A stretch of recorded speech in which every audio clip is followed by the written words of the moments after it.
Good morning everyone. मैं Surendra Singh Rajput, faculty of science and technology. Welcome to Force Defence Academy. बच्चे, आज का जो हमारा टॉपिक रहेगा वो रहेगा डाइजेस्टिव सिस्टम। आज हम पढ़ने वाले हैं कि डाइजेस्टिव सिस्टम में क्या क्या होता है, कौन कौन से ऑर्गन होते हैं, कैसे काम करते हैं, कैसे उनके फंक्शंस होते हैं, और बेल डायग्राम के साथ उनको एक एक चीज़ों को एक्सप्लेन करने की कोशिश करेंगे। ठीक है, तो सारे बच्चे तैयार रहेंगे और एक एक करके नोट आपको सारी चीज़ें करना है। डाइजेस्ट सिस्टम में जो पहला टॉपिक रहता है या पहली जो स्लाइड होती है, जिसको हम लोग बोलते हैं कि सर डाइजेस्टिव सिस्टम एक्चुअली में है क्या। कभी कोई आपसे पूछता है कि सर ये पाचन तंत्र होता क्या है, और पाचन तंत्र में सबसे मुख्य बात होती है कि सर ये डाइजेशन क्या होता है। एक्चुअली में इसमें दो चीज़ें हैं। देखो, अगर आप ध्यान से देखने की कोशिश करो तो एक है डाइजेस्टिव और दूसरा है बच्चे सिस्टम। डाइजेस्टिव इट मीन्स होता है कि बच्चे डाइजेशन। डाइजेस्टिव इट मीन्स क्या होता है बच्चे, डाइजेशन होता है। और सिस्टम का मतलब क्या होता है, तो बच्चे सिस्टम का मतलब होता है ग्रुप ऑफ ऑर्गन। सिस्टम का मतलब क्या होता है, देन आप बोलोगे कि ग्रुप ऑफ ऑर्गन। आपको दो ही चीज़ें ध्यान देनी है कि सर डाइजेस्टिव सिस्टम में दो चीज़ें हैं, एक ग्रुप ऑफ ऑर्गन है और दूसरा डाइजेशन है। डाइजेशन इट मीन्स होता है पाचन, और आपका ये वाला जो होता है यानी अंगों का समूह। क्या होता है दोस्त, अंगों का समूह। तो एक तो आपको ये चीज़ याद रखना है। दूसरा बच्चे आपको याद कर रखना है कि कोई आपसे पूछ लेता है कि डाइजेशन होता क्या है, तो आपको अगर डेफिनेशन कभी कोई पूछ लेता है तो आपको डेफिनेशन में लिखना है कि breakdown of complex molecule, breakdown of complex molecule into simple molecule by the help of enzyme।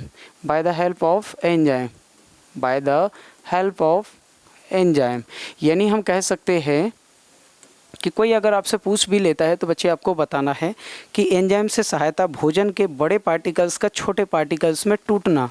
जो भोजन के बड़े बड़े पार्टिकल्स है, चाहे वो प्रोटीन के हो, चाहे वो कार्बोहाइड्रेट के हो, चाहे वो फैट के हो, है ना, इन सारे की सारी चीज़ों का जो बड़े पार्टिकल्स थे, कॉम्प्लेक्स पार्टिकल्स थे जिनको बोला जाता है, उनको सिंपल पार्टिकल्स में ब्रेक करना, तोड़ना। किसकी मदद से, आपको बोला है एंजाइम की मदद से। यानी एक तो बात कन्फर्म होगी कि सर पाचन में जो कोई भी काम अगर सहायक कर रहा है तो वो कौन सा है बच्चे, एंजाइम है।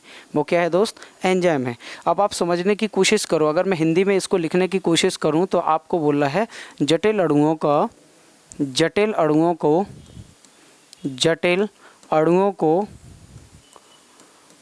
एंजाइम की सहायता से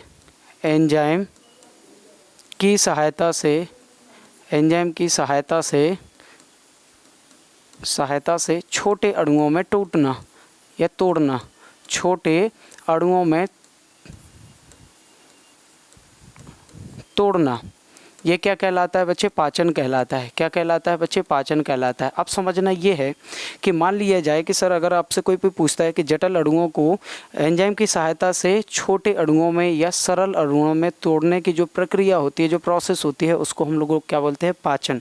अगर कोई इंग्लिश मीडियम वाला बच्चा है तो आपको याद क्या रखना है, break down of complex molecule into simple molecules by the help of enzyme, that is known as, आपको क्या बोल रहा है, डाइजेशन। समस्या ये है कि सर ये जो डाइजेशन होता है ये किन किन चीज़ों का होता है। जब हम भोजन करते हैं तो भोजन में तो बहुत सारे कंपाउंड होते हैं, चाहे वो प्रोटीन ले लो, चाहे वो कार्बोहाइड्रेट ले लो, चाहे वो फैट ले लो, चाहे वो मिनरल्स ले लो, चाहे वो वाटर ले लो, चाहे वो विटामिन ले लो, यानी सारी चीज़ें हमारे बॉडी में जाती हैं जब हम भोजन करते हैं। लेकिन समस्या है कि किन किन चीज़ों का पाचन होता है, ये आपको जानना ज़रूरी है।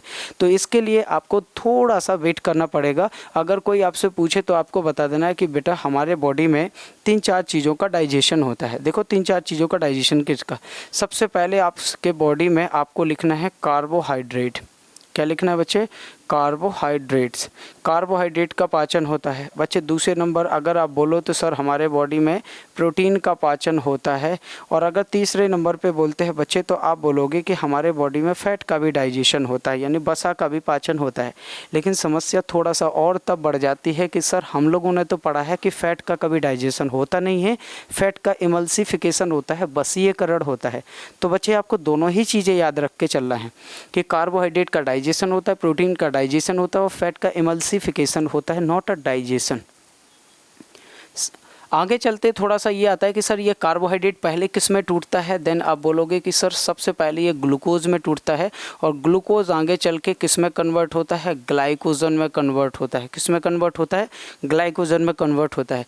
प्रोटीन सबसे पहले किस में टूटेगा बच्चे, तो प्रोटीन का अगर कोई आपसे पूछता है कि प्रोटीन किस में टूटेगा, तो प्रोटीन पहले टूटता है बच्चे पेप्टोन में। किस में टूटेगा, पेप्टोन में।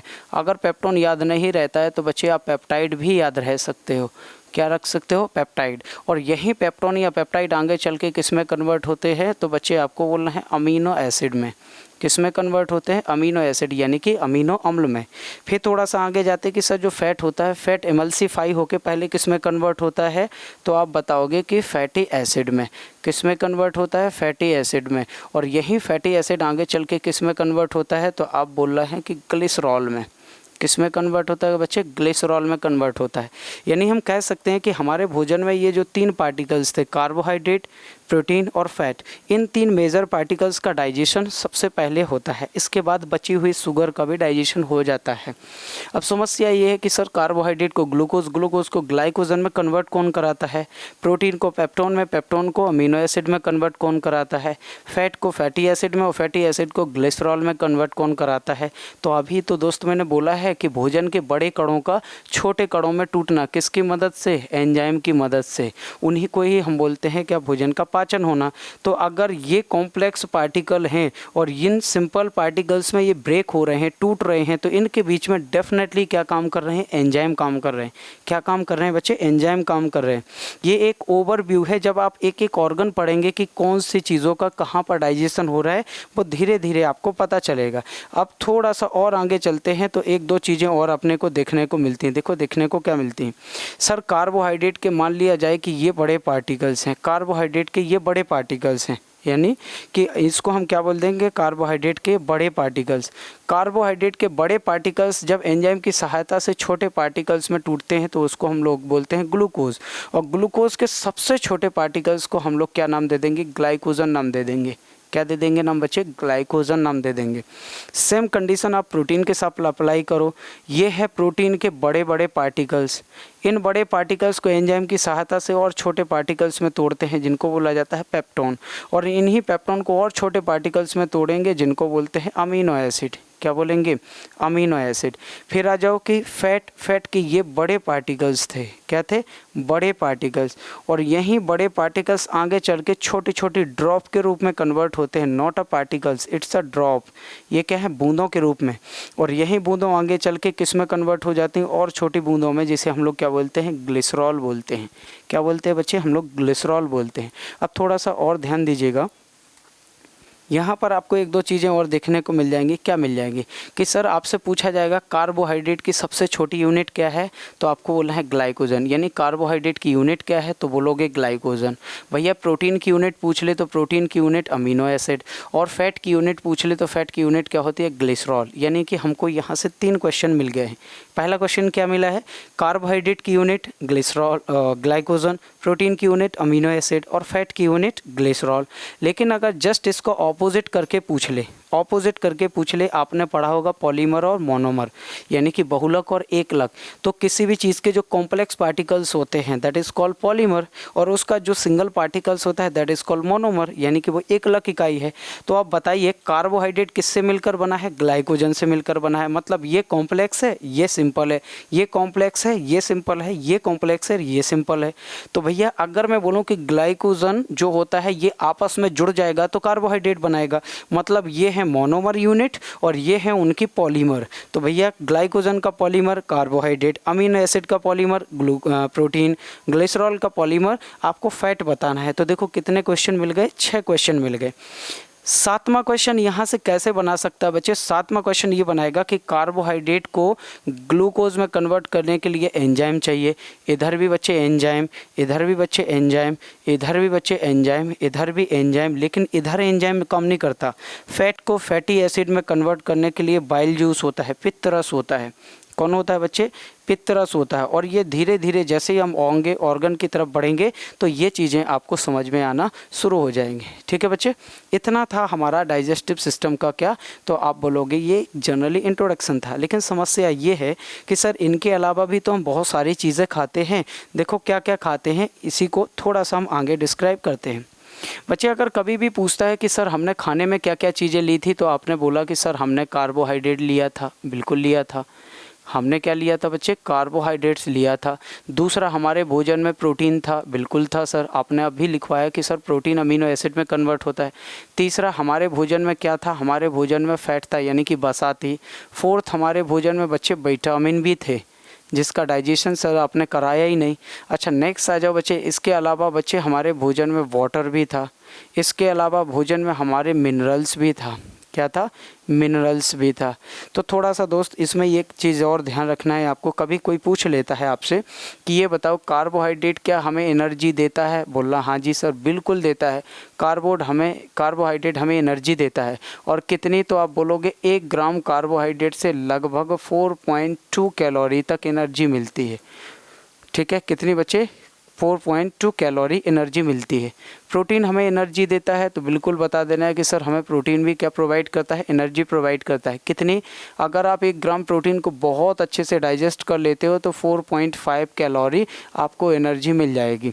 सेम कंडीशन फैट के साथ होती है कि फैट भी हमें क्या देता है? तो बच्चे आपको बताना हमें ये एनर्जी प्रोवाइड ये भी करता है। और सर एनर्जी करता है ये, अगर 1 ग्राम आपने फैट को बहुत अच्छे से डाइजेस्ट कर लिया तो लगभग 9.3 कैलोरी तक एनर्जी मिलती है। बहुत सारे लोग या बहुत सारे बुक्स में किलो कैलोरी भी है, आपको कंफ्यूज नहीं होना है। चाहे कैलोरी हो चाहे किलो कैलोरी हो, बोथ आर सेम। अब थोड़ा सा आगे आते हैं कि सर जब हमारे बॉडी में 3 जगह से हमें एनर्जी मिल रही है तो बाकी ये कंपाउंड कर क्या रहे हैं हमारे बॉडी में? हमने खाना खाया, इन तीनों कंपाउंड को भी लिया है, तो इनका काम क्या है? तो बच्चे आपको बताना है कि विटामिन कभी भी हमें एनर्जी प्रोवाइड नहीं करते हैं, एनर्जी प्रोवाइड नहीं करते हैं। अच्छा, वाटर भी हमें कभी भी एनर्जी नहीं देता। एक बहुत फेमस क्वेश्चन है बच्चे, एक बहुत फेमस क्वेश्चन है कि 1 गिलास पानी में कितनी एनर्जी होती है? आपको बता देना 0%, क्योंकि पानी में कभी भी एनर्जी नहीं होती है। फिर आ जाओ कि सर मिनरल्स भी हमें एनर्जी देते हैं क्या? बोलना नहीं देते हैं। मिनरल्स भी हमें एनर्जी नहीं देते हैं, यानी कि ये भी हमें ऊर्जा नहीं देते। तो सर ये काम कर क्या रहे हमारे बॉडी में? इनको हमने क्यों लिया है? तो इनके लेने के पीछे एक लॉजिक है बच्चे। इन तीनों का काम क्या होता है? हमारे बॉडी में इम्यूनिटी को बढ़ाना। हमारे बॉडी में क्या करना बच्चे? इम्यूनिटी को बढ़ाना, यानी इम्यूनिटी को इंक्रीज़ करना। हिंदी में आप क्या बोलोगे? तो हिंदी में बोलोगे रोगों से लड़ने की क्षमता बढ़ाना। रोगों से लड़ने की क्षमता, इन तीनों का काम क्या है? रोगों से लड़ने की क्षमता डेवलप करना, लड़ने की क्षमता डेवलप करना या क्षमता बढ़ाना। ये हमारे इन तीनों का मेजरली फंक्शंस होते हैं, काम होते हैं। लेकिन समस्या ये है कि सर हमारे बॉडी को 3 चीज़ों से एनर्जी मिल रही है, तो क्या सारी एनर्जी हम वेस्ट कर लेते हैं? तो फॉर योर काइंड इन्फॉर्मेशन मेरे भाई मेरे बच्चे, आपको एक चीज़ याद रखना है कि जब भी हमारी बॉडी एनर्जी खर्च करती है तो पहली एनर्जी हमारे कार्बोहाइड्रेट की खर्च होती है। जब आपको और काम करना है और एनर्जी आपकी कार्बोहाइड्रेट की ख़त्म हो गई है तो फिर प्रोटीन की एनर्जी खर्च होती है। और जब प्रोटीन और कार्बोहाइड्रेट की ख़त्म हो जाती है तब भी आप और काम कर रहे हैं तो फिर आपकी फैट की एनर्जी ख़त्म होती है। बट हम ऐसा कभी कर नहीं सकते, क्योंकि इतना तो हम काम करते ही नहीं है, और जो काम करता है वो कभी मोटा हो नहीं सकता। बच्चे, जो लगातार खाता पीता ज़्यादा है, एनर्जी ज़्यादा ले रहा है और काम नहीं कर रहा है, उसके बॉडी पर जो फैट होता है, फैट क्या होता है? सॉल्युबल हो जाता है, यानी कि घुल जाता है। और फैट हमारे बॉडी में हमारे टिश्यूज़ के पास जाके, हमारी मसल्स के पास जाके जमा हो जाता है, क्योंकि इसका डाइजेशन तो होगा नहीं। इसका क्या होता है? एमल्सिफिकेशन, जिनके कारण हम कैसे हो जाते हैं? मोटे हो जाते हैं। और यही चीज़ है कि कोई आदमी अगर ज़्यादा खाना खा रहा है, ऐसी फैटी चीज़ें खा रहा है या ऑयली चीज़ें ज़्यादा खा रहा है, तो उसकी एनर्जी हमारी बॉडी वेस्ट कर ही नहीं पाती। और नहीं कर पाती है तो वो फैट हमारे बॉडी पर आके जम जाता है, हमारे टिश्यूज़ पर, हमारी स्किन पर, हमारे अंगों पर जम जाती है, और हम कैसे हो जाते हैं बच्चे? मोटे हो जाते हैं। इस चीज़ का आपको ध्यान रखना है। तो सबसे ज़्यादा एनर्जी हमारे कौन देता है? तो बता देना बच्चे, फैट। लेकिन हमारे बॉडी लेती किससे है? कार्बोहाइड्रेट से। सर ऐसा क्यों? क्योंकि हमारे भोजन में कार्बोहाइड्रेट की मात्रा सबसे ज़्यादा होती है। भोजन में ये सब कुछ है बट सबसे ज़्यादा क्या होता है, कार्बोहाइड्रेट होता है। तो देता बेशक एनर्जी फैट ज़्यादा है, बट हमारी बॉडी लेता किससे है, कार्बोहाइड्रेट से। ये चीज़ आपको याद होनी चाहिए। फिर आते हैं, थोड़ा सा आगे आ जाते हैं कि सर पोषण की प्रक्रिया समझाइए। ये क्या टॉपिक जो लिखा है, ये चीज़ समझ में नहीं आ रही। देखो बहुत अच्छे से ध्यान से सुनना बच्चे। न्यूट्रिशन के प्रोसेस का मतलब होता है कि कोई भी चीज़ अगर हम किसी भी तरीके से कर रहे हैं, या कोई भी चीज़ को अगर हम स्टेप बाय स्टेप कर रहे हैं, तो उसको हम प्रोसेस बोल देते हैं। तो भैया हमने ऐसा तो नहीं किया है कि डायरेक्ट भोजन लिया और डायरेक्ट डाइजेस्ट किया होगा, बिल्कुल नहीं सर। इसको हमने पहले क्या किया होगा, खाया होगा। तो सबसे पहले न्यूट्रिशन की जो प्रक्रिया होती है, उस प्रक्रिया में कुछ चरण होते हैं, कुछ क्या होते हैं, फेज़ होते हैं बच्चे। पहला फेज़ जिसको हम लोग क्या बोलते हैं, तो आपको बोल रहा है अंतर्ग्रहण। क्या बोलते हैं बच्चे, अंतर्ग्रहण बोलते हैं, यानी भोजन को खाना। अंतर्ग्रहण का मतलब होता है बच्चे भोजन को खाना। जब आप भोजन खाते हो, कोई भी फूड मटेरियल खाते हो, उसको हम क्या नाम देते हैं, अंतर्ग्रहण नाम देते हैं। दूसरा क्या होता है, जब बच्चे भोजन आपके पेट में चला जाता है, तो उसको क्या किया जाता है, पचाया जाता है, यानी उसका क्या किया जाता है बच्चे, पाचन किया जाता है। तो दूसरा आपको पॉइंट में लिखना है कि पाचन होता है। तीसरा, जैसे ही हमारे बॉडी में भोजन का पाचन होता है, तो पचा हुआ भोजन हमारे बॉडी में क्या होता है, अवशोषित, यानी कि इसको बोलता है बच्चे, तीसरे पॉइंट को अवशोषण। और फोर्थ पॉइंट को क्या बोला जाता है बच्चे, तो आपको बोलना है स्वांगीकरण। फोर्थ क्या बोलना है बच्चे, स्वांगीकरण बोलना है। और फिफ्थ में अगर चले जाओ, तो लास्ट पॉइंट में आपको लिखना है एक्सक्रीशन, यानी कि उत्सर्जन। क्या लिखना है बच्चे, उत्सर्जन लिखना है। ये हमारे न्यूट्रिशन के कितने भाग होते हैं या कितने फेज़ होते हैं, तो आपको बोलना है कि 5 फेज़ होते हैं। हमारी पूरी की पूरी जो न्यूट्रिशन की प्रोसेस होती है 5 फेज़ों में कंप्लीट होती है, और उनका सीक्वेंस पूछ लिया जाता है। किसी भी एग्ज़ाम में हो, इनके सीक्वेंस पूछ सकता है, पहले नंबर पे कौन आता है, लास्ट में नंबर पे कौन आता है, या इनका सीक्वेंस क्या होता है। आपको बिल्कुल कंफ्यूज नहीं होना। आप अपने डेली लाइफ से इसको कोरिलेट करके देखो, कैसे समझ में आएगा। सर देखो ऐसे समझ में आएगा, पहले खाना खाया, उसको बोलते हैं अंतर्ग्रहण। खाना खाते ही बॉडी में जाएगा, पेट में जाएगा, भोजन का क्या होगा, डाइजेशन, इसको बोलते हैं पाचन। जैसे ही भोजन पचेगा तो आपके पेट में थोड़ी रहेगा, पचा हुआ भोजन आपके बॉडी में क्या होगा, एब्जॉर्ब होगा। ब्लड वेसल्स उसको क्या कर लेंगी, एब्जॉर्ब कर लेंगी, यानी कि अवशोषित कर लेंगी। अब जैसे ही अवशोषित करके हमारे बॉडी के हर एक ऑर्गन तक जाने की कोशिश करेंगी, तो बॉडी के हर एक ऑर्गन तक पहुँचने की प्रोसेस को क्या बोलते हैं, स्वांगीकरण। और जब आपका पचा हुआ भोजन हमारे बॉडी के हर एक हिस्से तक पहुंच गया, तो कुछ जो वेस्ट मटेरियल होगा, जिसको हम बोलते हैं कि कुछ खराब भोजन या भोज्य पदार्थ होते हैं जो खराब होते हैं या वेस्ट मटेरियल होते हैं, वो हमारे बॉडी से बाहर रिलीज़ हो जाते हैं, यानी उत्सर्जित हो जाते हैं। तो पोषण की प्रक्रिया में कितने फेज़ होते हैं, कितने चरण होते हैं बच्चे, तो कभी भी आपसे चरण पूछे तो बच्चे बता देना है कि 5 चरणों में हमारी पोषण की प्रक्रिया होती है। और बच्चे वो 5 फेज़ आपके सामने लिखे हैं, इनका सिक्वेंस आपको याद रखना है। क्लियर है।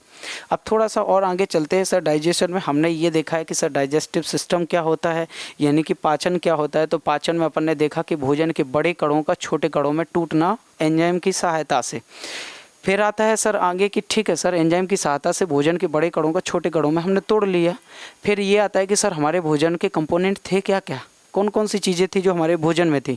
प्रोटीन भी था, फैट भी था, कार्बोहाइड्रेट थे। ये तीनों एनर्जी प्रोवाइड करते हैं, जिसमें सबसे ज़्यादा एनर्जी देता कौन है, वसा यानी फैट। लेकिन हमारी बॉडी लेती किससे है, हमारी बॉडी कार्बोहाइड्रेट से लेती है, ये आपको याद रखना है। फिर आगे आ जाओ कि सर इसके अलावा मिनरल्स भी होते हैं, इसके अलावा वाटर भी होता है, इसके अलावा विटामिन भी होते हैं हमारे बॉडी में और हमारे भोजन में। तो ये जो विटामिन्स वगैरह होते हैं आपके बॉडी में, इन सब का काम क्या है, ये एनर्जी ना देके हमारे शरीर में इम्यूनिटी को बढ़ाते हैं, रोगों से लड़ने की क्षमता को डेवलप करते हैं। ठीक है, तो इन चीज़ों को आपको क्या करना है, बहुत अच्छे से अपने नोट्स को तैयार करते जाना है। और दोस्त मैं आपको यकीन दिलाता हूँ, अगर आपने ये पूरा का पूरा सिलेबस एक बार पढ़ लिया, आप कोई भी एग्ज़ाम दे दो, चाहे वो एसएससी का किसी भी ट्रेड का एग्ज़ाम दे रहे हो आप, चाहे वो आप किसी भी स्टेट का पीसीएस दे रहे हो जहाँ पर जनरल साइंस आती है, चाहे आप किसी भी वनडे एग्ज़ाम में बैठे हो जहाँ पर आपका जनरल साइंस आती है, चाहे वो पुलिस हो, चाहे वो एमपीएसआई हो, चाहे बच्चे वो पटवारी हो, चाहे वो एसएससी हो, चाहे वो आपका एनडीए हो, चाहे आपका सीडीएस हो, इवन जहाँ जहाँ साइंस आती है बच्चे, हर एक टॉपिक को, हर एक एग्ज़ाम को कवर करते हुए हमने ये सिलेबस तैयार किया है। और और आप लोगों तक पहुंचाने की एक छोटी सी कोशिश जारी है। अब आगे आते हैं कि सर ये जो पाचन तंत्र होता है, अगर इसका मैं वर्गीकरण की बात करूं, वर्गीकरण मतलब होता है क्लासिफिकेशन। पाचन तंत्र की हम कितने डिवीज़न कर सकते हैं, तो बोलना भैया पाचन तंत्र को हम मेनली दो भागों में डिवाइड कर सकते हैं। देखो, एक भाग हो गया एलिमेंट्री कैनाल और दूसरे को बोला जाता है डाइजेस्टिव ग्लैंड्स। यानी एलिमेंट्री कैनाल का मतलब होता है बच्चे आहार नाल। क्या होता है बच्चे? आहार नाल। कभी कभी बच्चे इसी का एक और नाम लिखा आता है, कभी कभी बहुत सारे, कभी कभी क्या आपके एग्जाम में कभी भी पूछ सकता है कि सर इसी का दूसरा नाम बताओ। बच्चे इसी को बोला जाता है जीआई ट्रैक्ट। इसी को ही क्या नाम देते हैं? GI tract. आपको ये भी याद रखना है। सर तो आहार नाल यानी एलिमेंट्री कैनाल और GI tract both are same. अब ये जीआई ट्रैक्ट और आहार नाल से एक बहुत फेमस क्वेश्चन बनता है कि total length of alimentary canal यानी आहार नाल की कुल लंबाई। तो कभी भी आपसे आहार नाल के बच्चे लेंथ पूछे यानी कि कुल लंबाई पूछे, टोटल लेंथ, तो आप कितनी लिख के आओगे? तो आपको मैं दोनों लेंथ बताता हूँ। अगर आपसे कुल लंबाई पूछे इसकी तो बच्चे आपको बता देना है कितनी होती है। अगर फिट में पूछे या मीटर में पूछे तो बच्चे 9 मीटर लिख के आना है, और अगर फिट में पूछे तो 32 प्लस फिट लिख के आना है। यानी कि कितने ऑप्शन में? दो मिल सकते हैं। अगर फिट में दिया गया है तो 32 प्लस फिट लिखना है, और यदि बच्चे वो किस में दिया गया है मीटर में तो 9 मीटर समथिंग आपको लगाना है। ये आहार नाल की लंबाई है। सर ये आहार नाल है क्या? समस्या ये है कि सर ये आहार नाल है क्या? बच्चे आहार नाल का मतलब होता है आपके माउथ से लेकर आपके एनस तक की टोटल लेंथ, जहाँ जहाँ से भोजन होके गुजर रहा है वो टोटल लेंथ कितनी है? तो बोल रहे हैं 9 मीटर या 32 फीट।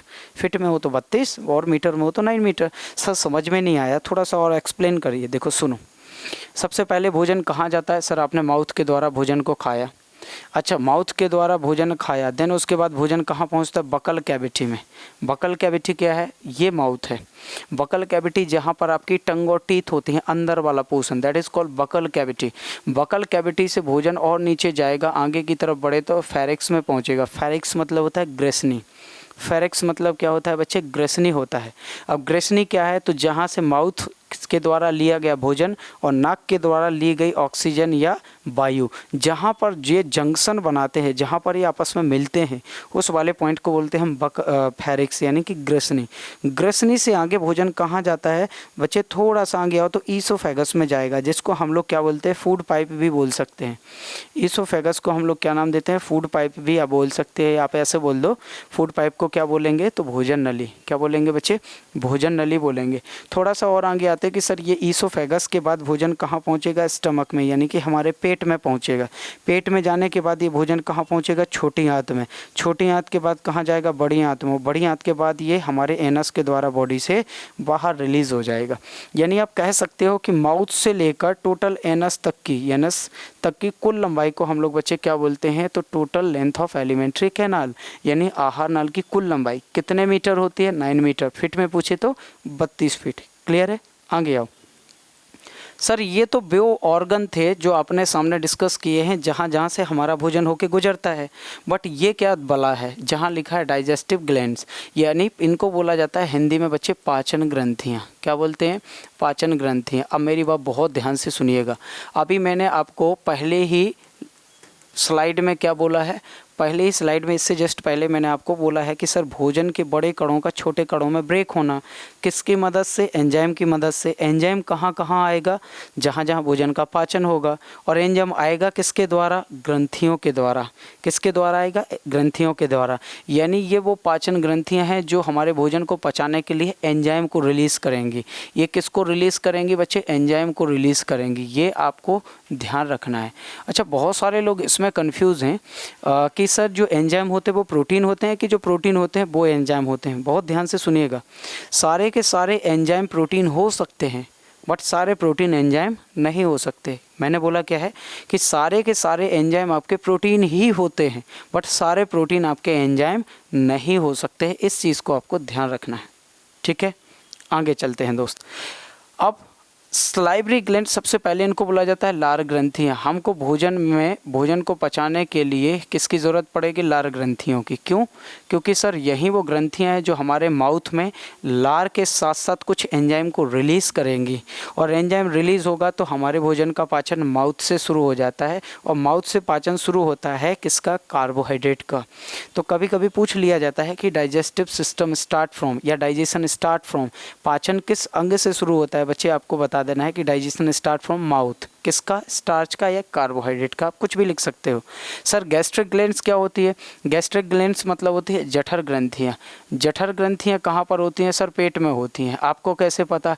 देखो बच्चे, हमको इसलिए पता है क्योंकि हमने पढ़ाई की है, आपको भी ये चीज़ पढ़नी पड़ेगी, ठीक है। गैस्ट्रिक ग्लैंड्स में आपको गैस्ट्रिक जूस का जो रिलीज़ होता है, वो गैस्ट्रिक जूस का रिलीज़ होता है किसके द्वारा? गैस्ट्रिक ग्लैंड्स के द्वारा। उसी गैस्ट्रिक जूस में यानी कि जठर रस में कुछ एंजाइम्स होते हैं जो हमारे पेट में रिलीज़ होते हैं और हमारे भोजन को पचाते हैं। तो पेट में पाचन किसका होता है? प्रोटीन का। माउथ में किसका स्टार्ट हुआ था? कार्बोहाइड्रेट या स्टार्च का। पेट में किसका हो रहा है बच्चे? तो आपको बदल लेना है प्रोटीन का। कौन कर रहा है? एंजाइम। एंजाइम कौन निकालेगा? जठर ग्रंथियाँ। फिर आगे आते हैं कि सर एक जो लीवर होता है जिसको हम लोग बोलते हैं जिगर या यकृत, इसी को बच्चे हम लोग बोलते हैं जिगर, या इसी को ही हम लोग बोलते हैं यकृत। ये क्या काम करता है बच्चे? ये कोई एंजाइम रिलीज़ नहीं करता। हाँ, कुछ चीज़ों को ये रिलीज़ करता है, या बहुत सारी चीज़ें होती हैं जैसे बाइल जूस बनाता है। तो बसा को पाचन करने के लिए, बसा का एमल्सिफिकेशन करने के लिए हमें बाइल जूस की ज़रूरत होती है, पित्त रस की ज़रूरत होती है। तो वो कौन बना के देता है? लीवर बना के देता है। अब इन सारे ऑर्गन को हम वेल डायग्राम के साथ क्या करेंगे? एक्सप्लेन करेंगे। सारे ऑर्गन को एक एक करके पढ़ेंगे, ये केवल एक ओवरव्यू है। फिर आगे आ जाओ कि सर पेंक्रियास का क्या काम होता है? तो पेंक्रियास का मतलब होता है बच्चे अग्नाशय। पेंक्रियास का मतलब क्या है? अग्नाशय। अग्नाशय से बहुत फेमस क्वेश्चन बनता है कि सर अग्नाशय का शेप कैसे होता है? लाइक अ लीफ, पत्ती के जैसा। फिर आगे आ जाते हैं कि अग्नाशय सेकंड लार्जेस्ट ग्लैंड होती है, क्योंकि सबसे बड़ी तो लीवर है, उससे दूसरी सबसे बड़ी अगर पूछे तो अग्नाशय है। फिर आता है कि सर अग्नाशय कौन सा जूस रिलीज करती है? पेंक्रियाटिक जूस, अग्नाशयी रस। उसी अग्नाशयी रस में होते हैं एंजाइम प्लस हार्मोन दोनों। याद रखना बच्चे, पेंक्रियास एंजाइम प्लस हार्मोन दोनों रिलीज़ करता है, इसीलिए इनको बोला जाता है क्या? Mix glands. इसको क्या बोला जाता है? मिश्रित ग्रंथि। और सबसे लास्ट में आ जाती है इंटेस्टाइनल ग्लैंड्स, यानी कि आंतीय ग्रंथियाँ। इसको बोलते हैं बच्चे आंतीय ग्रंथियाँ। ये सारे के सारे बच्चे हम एक्सप्लेन करेंगे आपको ऑर्गन को। आंतीय ग्रंथियाँ, आंतीय ग्रंथियाँ क्या होती हैं? तो आप बोलना छोटी आंत में कुछ ग्रंथियाँ पाई जाती हैं। छोटी आंत में क्या पाई जाती हैं? कुछ ग्रंथियां पाई जाती हैं, और ये ग्रंथियां कुछ एंजाइम को रिलीज़ करेंगी। कौन कौन से? माल्टेज, लैक्टेज और सुक्रेज। इन 3 एंजाइम को रिलीज़ करते हैं जो हमारे कॉम्प्लेक्स शुगर होती है उसको ब्रेक करने में मदद मिलती है। चलते हैं, ये हो गया पूरा डाइजेस्टिव सिस्टम का एक क्या क्लासिफिकेशन। अब थोड़ा सा और आगे चलते हैं तो बच्चे ये आता है कि सबसे पहले हम माउथ के बारे में पढ़ना शुरू करते हैं। और माउथ में जैसे कि पहली स्लाइड में आप देख चुके होंगे कि सर माउथ में भी हमको 2 चीज़ें पढ़ना है। एक पढ़ना है टीथ, यानी कि हमें पढ़ना है दांत, और दूसरे पढ़ना है बच्चे हमको टंग, यानी कि हमको पढ़ना है बच्चे जीभ। तो एक तो दांत पढ़ना है और दूसरी क्या पढ़ना है? जीभ पढ़ना है। तो सबसे पहले हम किसकी बात करते हैं? दांतों की बात करते हैं। दांतों के बारे में बहुत सारी चीज़ें ऐसी हैं जो हमको पढ़ी हुई हैं, बहुत सारी ऐसी चीज़ें हैं जिनको हमें पढ़ने की ज़रूरत है। तो सबसे पहला पॉइंट बनता है कि सर जो दांत होता है, दांत की स्टडी को क्या बोला जाता है? पहला पॉइंट तो आपको यही बनता है कि स्टडी ऑफ टीथ। दांतों के अध्ययन को क्या कहा जाता है? तो बच्चे आपको अगर पूछ ले कोई कि दांतों के अध्ययन को क्या कहा जाता है, तो दांतों के अध्ययन को कहा जाता है डेंटोलॉजी। क्या कहते हैं बच्चे? डेंटोलॉजी। अगर ऑप्शन में डेंटोलॉजी मिलता है तो बहुत अच्छी बात है, अगर नहीं मिलता है तो बच्चे एक और ऑप्शन चेक कर लेना, ओडेंटोलॉजी। क्या चेक कर लेना? ओडेंटोलॉजी। या तो आपको ऑप्शन में बच्चे डेंटोलॉजी लिखा मिल जाएगा। अगर डेंटोलॉजी बाय द वे नहीं मिलता है तो फिर आप किस पे ऑप्शन पे लगाओगे? ओडेंटोलॉजी पर। किस पे लगाओगे? ओडेंटोलॉजी पर। एक आपको यहाँ से चीज़ याद रख लेनी। फिर आगे थोड़ा सा और चलते हैं कि सर इसका जो स्पेशलिस्ट होगा, दांतों का जो डॉक्टर होगा, स्पेशलिस्ट होगा, इसको हम क्या नाम देंगे?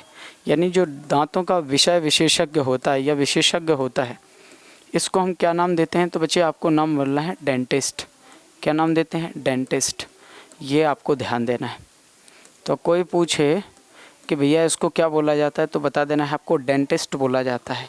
फिर आगे आते हैं कि सर जो दांत होते हैं हमारे अंदर कितने हैं, तो अगर एक अडल्ट की मैं बात करूं, अडल्ट बोले तो एक वयस्क आदमी की बात करूं, तो वयस्क आदमी में दांतों की संख्या कितनी होती है, 32।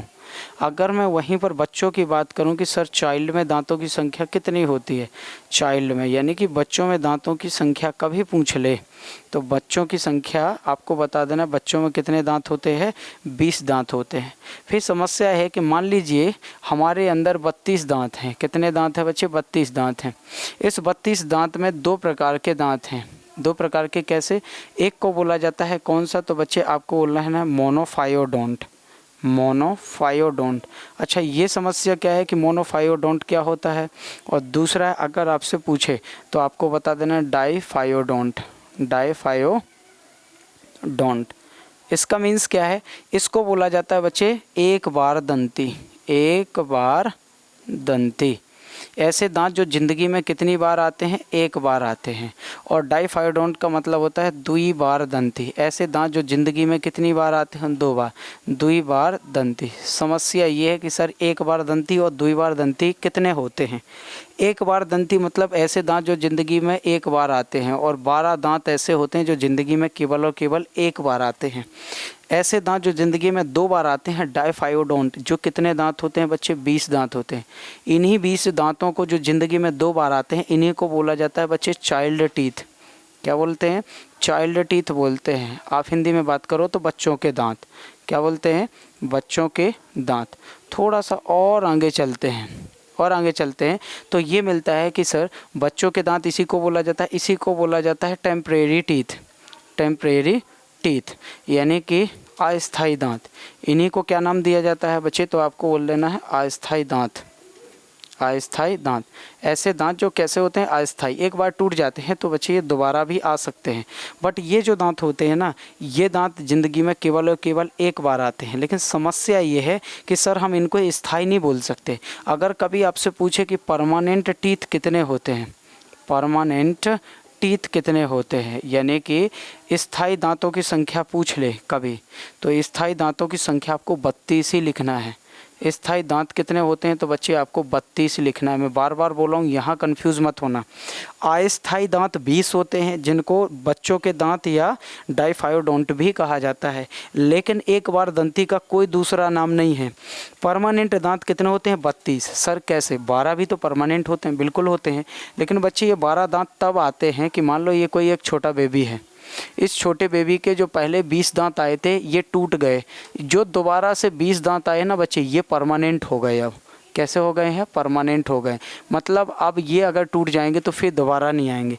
जैसे ये 20 दांत होते हैं बच्चे, टूट जाते हैं, तो ये दोबारा जो आए हुए 20 दांत होते हैं, इनके बाद ही फिर 12 दांत और आते हैं, तो टोटल कितने हो जाते हैं, 32। तो ये स्थायी दांत कितने हो जाते हैं, टोटल 32 ही हो जाते हैं। ये आपको याद रखना है, ये आपको याद रखना है, ठीक है। ये तो हो गया दांत। अब समस्या ये है कि सर हमारे दांत मिलकर किससे बने होते हैं, दांत में किससे मिलकर बने होते हैं, तो आपको बोलना है teeth are made up of, teeth are made up of CaCO3 and CaPO4, calcium carbonate and calcium phosphate. हमारे दांत किससे मिलकर बने हैं, कैल्शियम कार्बोनेट और कैल्शियम फॉस्फेट से मिलकर बने हैं। यानी अगर कोई आपसे पूछ ले तो बता देना है दांत calcium carbonate, calcium carbonate, carbonate और बच्चे कैल्शियम फॉस्फेट, कैल्शियम फॉस्फेट, ठीक है बच्चे, कैल्शियम फॉस्फेट इससे मिलकर बने हैं, से मिलकर बने होते हैं, से मिलकर बने होते हैं, ठीक है, बने होते हैं। थोड़ा सा और आगे चलते हैं बच्चे, तो एक और चीज़ आपको देखने को मिलती है कि जो दांत होते हैं ना, ये दांत, इन दांतों की 3 लेयर होती हैं। दांतों के 3 टाइप्स होते हैं। ऊपर से आप ऐसे देखो कि दांतों के 3 भाग होते हैं। जो सबसे ऊपर वाला भाग होता है ना बच्चे, इसको बोलते हैं क्राउन पार्ट, इसको बोलते हैं कौन सा, क्राउन पार्ट। आपको बता दूं कि दांत 3 पार्ट्स में डिवाइड होता है। सबसे ऊपर का क्राउन पार्ट होता है बच्चे, सबसे नीचे के ये जो पार्ट्स होते हैं इनको बोला जाता है कौन सा, तो बोलना है रूट। क्या बोलना है बच्चे, रूट बोलना है। और ये वाला जो पार्ट होता है यहाँ से जो हमारे गम्स के नीचे लगा रहता है, तो ये वाला पार्ट होता है दैट इज़ कॉल्ड डेंटाइन। क्या होता है बच्चे, डेंटाइन होता है। तो कभी भी आपसे कोई पूछ लेता है या कभी किसी एग्ज़ाम में आता है कि दांत के कितने भाग होते हैं, तो बता देना है 3। दांतों का सबसे ऊंची भाग क्या कहलाता है, क्राउन पार्ट, जहां हमारे मसूड़ों से ऊपर निकला हुआ है उस वाले पार्ट को डेंटाइन, और सबसे नीचे वाले पार्ट को क्या बोला जाता है, रूट यानी जड़ वाला क्षेत्र। फिर आगे आता है कि सर दांत के, ये तो होगा एक जनरल सा इंट्रोडक्शन। थोड़ा सा दांतों के बारे में और आ जाते हैं। तो दांतों के कुछ टाइप होते हैं। दांतों के क्या होते हैं बच्चे, टाइप। तो अगर आपसे दांतों के टाइप्स पूछ लेता है कि दांत कितने प्रकार के होते हैं, तो बच्चे आपको बता देना है दांत मेनली 4 टाइप्स के होते हैं। कितने टाइप्स के, 4। देखो कौन कौन सा। पहला है इंसीजर, इंसीजर टाइप के दांत, इंसीजर्स, इंसीजर्स, ठीक है। दूसरे जो टाइप्स के होते हैं, जो होते हैं बच्चे कैनाइन, कौन से दांत होते हैं, कैनाइन टीथ। तीसरे होते हैं बच्चे, तो आपको बता देना है प्रीमोलर, प्रीमोलर। और फोर्थ टाइप के जो दांत होते हैं बच्चे, वो होते हैं मोलर। फोर्थ टाइप के दांत होते हैं वो बच्चे होते हैं क्या, मोलर। आपको ये ध्यान रखना है। इंसीजर को दूसरे नाम से भी जानते हैं बच्चे, इसको बोला जाता है स्माइली टीथ। क्या बोला जाता है, स्माइली टीथ। अच्छा, इसको बोलते हैं बच्चे टीयरिंग टीथ। क्या बोला जाता है, टीयरिंग टीथ बोला जाता है। ये आपको ध्यान रखना है। हिंदी में अगर बात की जाए तो ये होते हैं कृंतक दांत। क्या होते हैं बच्चे, कृंतक दांत पहले वाले। दूसरे वाले कौन से होते हैं, तो बच्चे आपको बोलना है ना रदनक, रदनक दांत। तो दूसरे वाले कौन से होते हैं दोस्त, रदनक दांत होते हैं। तीसरे वाले की बात करें प्रीमोलर, मतलब होता है बच्चे अग्रचवर्णक। इनका मतलब क्या होता है, अग्रचवर्णक। और सबसे लास्ट वाले कौन से होते हैं, तो बच्चे आपको बता देना है चवर्णक। कौन से होते हैं, चवर्णक। अब इनमें आपको एक और चीज़ याद रखना है कि सर इनका काम क्या है, फंक्शंस क्या होते हैं। हमारे पास 4 टाइप्स के दांत हैं, बिल्कुल हैं, no doubt. Incisor, canine, premolar और मोलर। हिंदी में बात करें कृंतक, रदनक, अग्रचवर्णक और चवर्णक। इनके अगर मैं काम की बात करूं तो बच्चे इनके काम में कलर चेंज करके लिख दे रहा हूं इस ब्लू कलर से। इनके काम बच्चे इधर लिख रहा हूं। इनका काम होता है भोजन की कटिंग करना। क्या करना, भोजन को काटना। तो भोजन को काटने का काम, काटना। इनका काम होता है भोजन को काटना। भैया ये होता है, इनका काम होता है भोजन को टीयरिंग करना, यानी भोजन को फाड़ना। भोजन को क्या करना बच्चे, फाड़ना। और तीसरे नंबर पे जो दांत होते हैं प्रीमोलर, इनका काम क्या होता है, ग्राइंडिंग करना। ग्राइंडिंग मतलब बच्चे भोजन को पीसना। इनका काम होता है भोजन को पीसना। और सबसे लास्ट वाले जो दांत होते हैं दोस्त, तो इनका काम क्या होता है, ग्राइंडिंग। इनका भोजन को पीसना भी काम होता है, grinding plus mixing with saliva, mixing with saliva, mixing with saliva. ठीक है। समस्या ये है कि सर ठीक है, यानी इनका काम क्या होता है, तो पीसना और लार के साथ मिलाना, पीसना और लार के साथ मिलाना, लार के साथ मिलाना।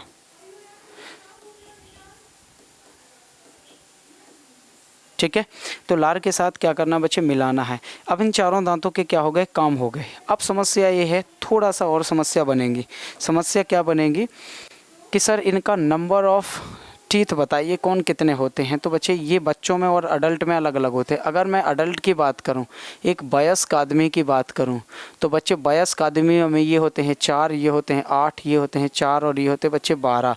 अगर मैं टोटल काउंट करूं तो कितने हो जाएंगे, 32 दांत। अगर मैं वहीं चाइल्ड की बात करूं कि सर इन चाइल्ड में कितने होते हैं, तो चाइल्ड यानी कि बच्चों में कितने होते हैं, तो ध्यान दीजिएगा, ये होते हैं 8, ये होते हैं बच्चे 4, ये होते हैं 0, ये होता है 8, यानी टोटल हो जाएंगे कितने, 20। अब देखो थोड़ा सा अगर आप देख पा रहे हो तो यहाँ पर एक चीज़ आपको नज़र आ रही है कि जो अग्रचवर्णक होते हैं ये बच्चों में एब्सेंट होते हैं। ये कैसे होते हैं बच्चे, एब्सेंट होते हैं हम बच्चों में, छोटे बच्चों में। और इनका काम क्या होता है, भोजन को पीसने का काम। इसीलिए छोटे बेबियों को या छोटे बच्चों को कभी भी हम ऐसा भोजन नहीं खिलाते जिसमें भोजन को पीसने की ज़रूरत पड़ जाए, यानी कि भोजन को ग्राइंडिंग करने की ज़रूरत पड़ जाए। क्यों, क्योंकि भैया इनके अंदर प्रीमोलर दांत एब्सेंट हैं, और अगर एब्सेंट हैं तो वो भोजन को ग्राइंड नहीं कर पाएंगे, पीस नहीं पाएंगे, और नहीं पीस पाएंगे तो उनको गले में फंस जाएगा। ये मेन काम था।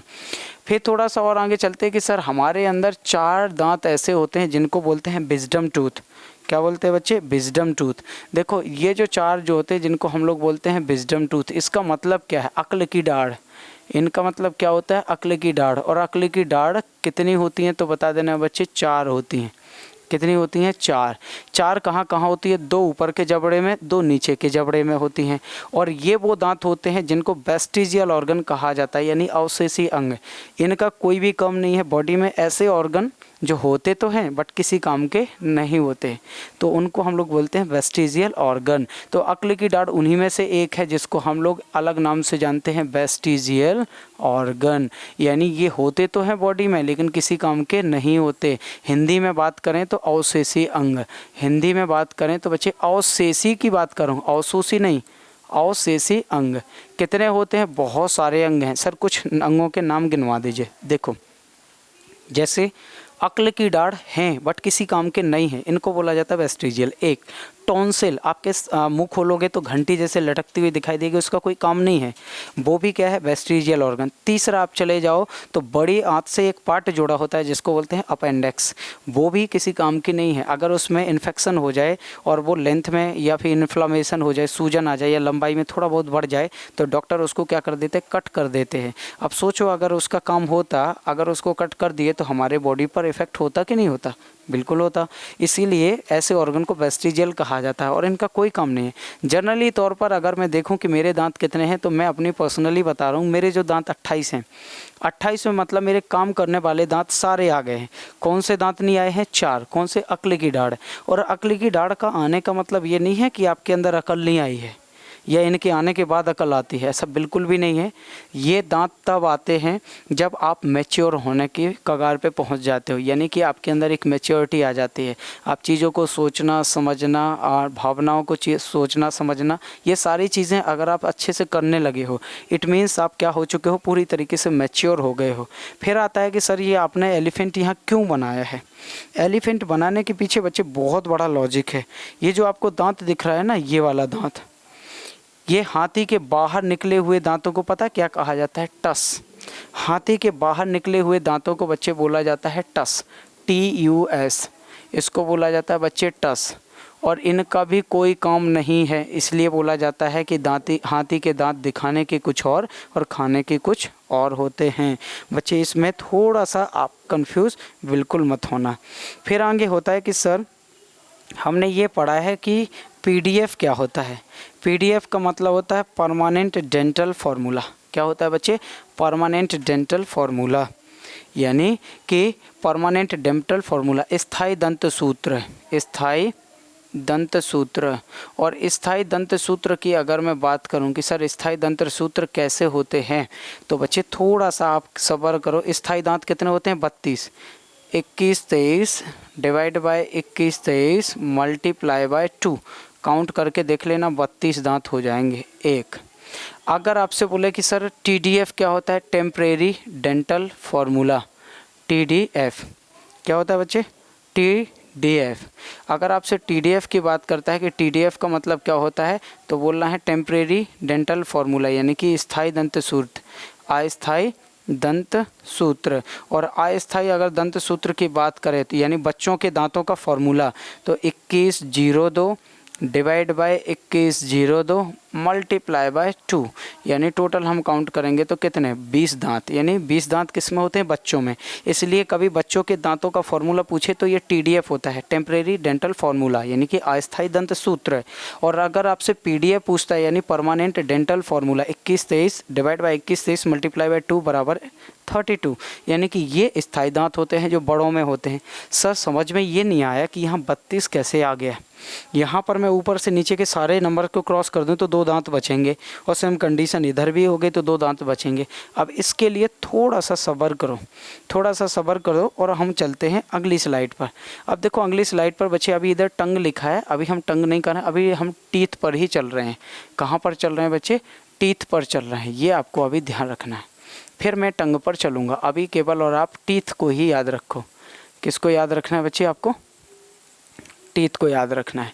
चलो, तो मैंने आपसे बोला है कि sir permanent dental formula PDF, यानी कि आपसे बोल लो परमानेंट डेंटल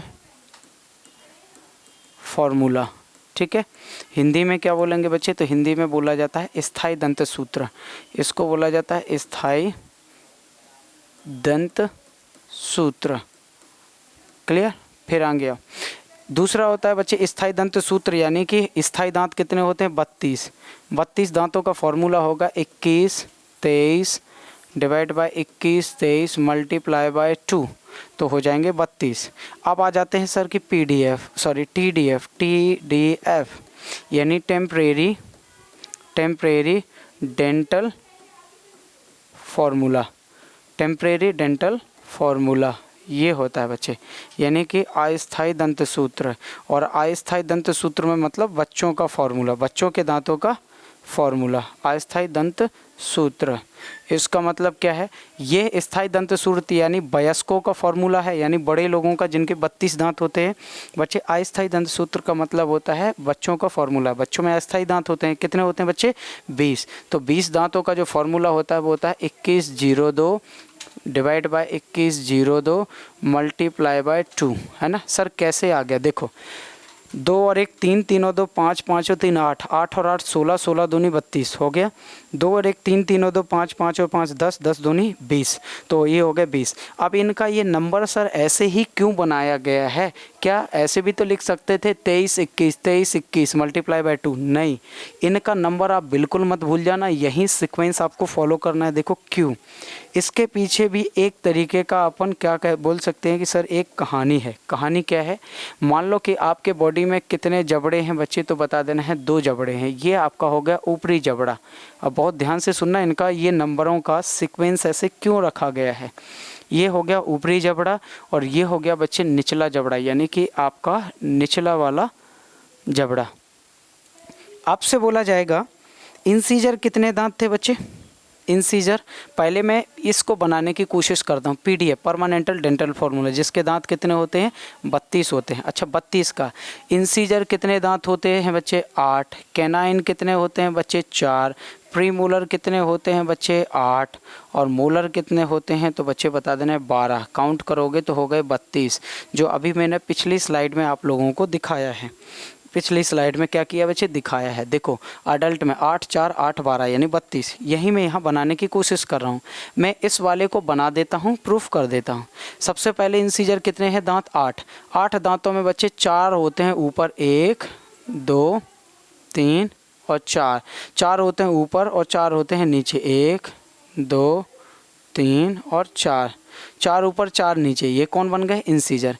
अच्छा कैनाइन कितने हैं बच्चे 4, और 4 कैनाइन को बनाने के लिए मुझे देखो एक इस साइड 2, एक इस साइड बच्चे 3 और एक इस साइड बच्चे कितने हो गए 4। ये हो गए बच्चे कौन से, तो कैनाइन। अब आगे आ जाते हैं सर, तो आ जाते हैं प्रीमोलर कितने हैं 8। 8 हैं तो बच्चे 2 2 4 2 6 और 2 8, यानी टोटल कितने दांत हो गए बच्चे 8 इसके प्रीमोलर के। मोलर के कितने हैं बच्चे 12। अगर मोलर के 12 दांत हैं तो सुनो बहुत ध्यान से, 1 2 3 4 5 6 7 8 9 10 11 12 हो गए ना ये दांत। अच्छा देखो ये जो ब्लैक कलर से बने हैं ये इंसीजर हैं 8, 4 ऊपर 4 नीचे। कैनाइन कितने हैं 4, 1 2 3 4। ये नुकीले होते हैं, जो हमारे अगल बगल में नुकीले दांत होते हैं ना, जिनका काम भोजन को टीयरिंग करना होता है, भोजन को फाड़ना, वो होते हैं। प्रीमोलर कितने हैं 8, 2 2 4 2 6 और 2 8, ऐसे 2 2 के सीक्वेंस में डिवाइड रहते हैं। मोलर कितने हैं 12, तो 3 इधर 3 इधर 3 इधर 3 इधर। अब सर ये तो सीक्वेंस बना लिए, सीक्वेंस बनाने का पर्पज़ क्या था बच्चे, इसका पर्पज़ एक अलग ही है। ये जो 4 दांत ऊपर थे ना और ये जो 4 दांत नीचे थे, इनके बीच से एक लाइन डालो। देखो 2 इस साइड 2 इस साइड, यहाँ बीच से मैंने लाइन डाली। नीचे वालों में भी बिल्कुल इक्वली क्या कर दो, डिवाइड कर दो। अब बहुत ध्यान से सुनिएगा, अब आपको आंसर मिल गया है इधर। इंसीजर कितने हैं सर 2, कैनाइन कितना है 1, प्रीमोलर कितना है 2, मोलर कितने हैं बच्चे 3। यहाँ पर भी इंसीजर 2, कैनाइन 1, प्रीमोलर 2 और मोलर 3। बच्चे सेम कंडीशन इधर भी बनेगी, करके देख लो। इंसीजर 2, कैनाइन 1, प्रीमोलर 2 और मोलर 3। सेम कंडीशन आपकी इधर भी बनेगी। सर कैसे?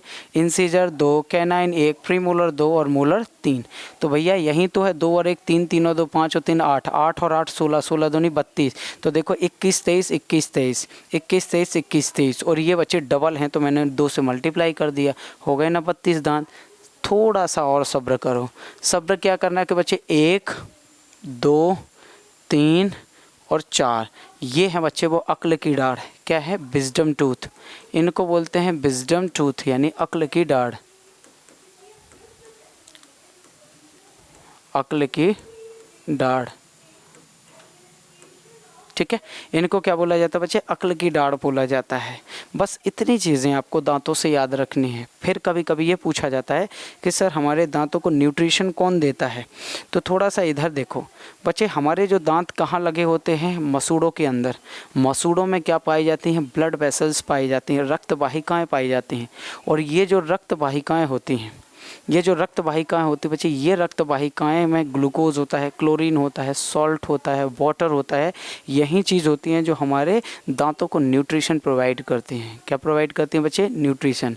एक और बता दूं बच्चे, ज़्यादा सफ़ेद होना दांत भी ख़राब होते हैं, क्योंकि इनमें भैया फ्लोरोसिस हो जाता है। फ्लोरीन की अधिकता के कारण ये ख़राब होना शुरू हो जाते हैं।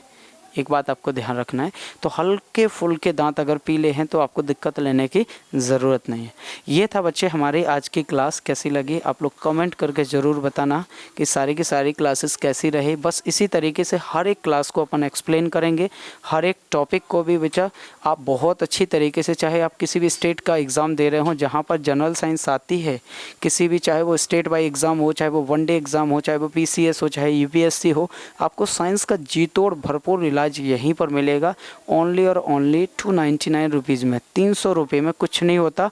आपको पूरे 32 से 33 टॉपिक को ऐसे ही एक्सप्लेन करके आप लोगों तक पहुंचा दिया जाएगा। चलो मिलते हैं अगली क्लास में, तब तक के लिए जय हिंद।